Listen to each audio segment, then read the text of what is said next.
अरे का हो कृष्णा भैया, आजकल दिखात ना बाड़ा हो, कहाँ रहेला? अरे चेहरा कैसन लटकल बा? अरे का बताएं यार, इ लड़किन के चक्कर में जिंदगी झंड हो गई बा। ऐसन का हो गइल हो?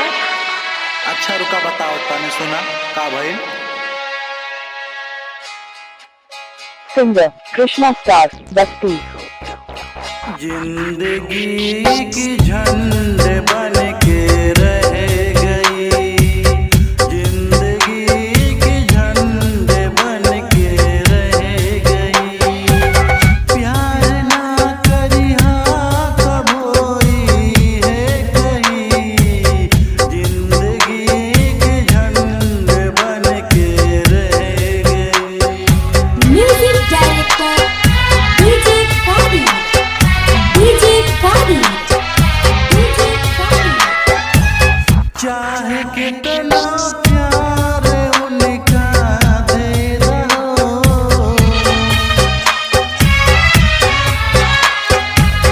चाहे कितना प्यार उनका दे दो, तब वो प्यार यारवा उनके कम लगी, तब वो प्यार यारवा उनके कम लगी।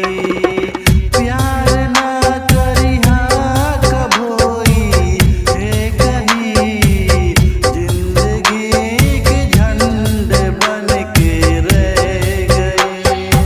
तोहके आपन कैसे बनाई कुछ बुझात नइखे, तोहके आपन कैसे बनाई कुछ बुझात नइखे। बाटी किलवा से पागल ये हमार करेगा, तोहरे सिवा कुछ दिखात।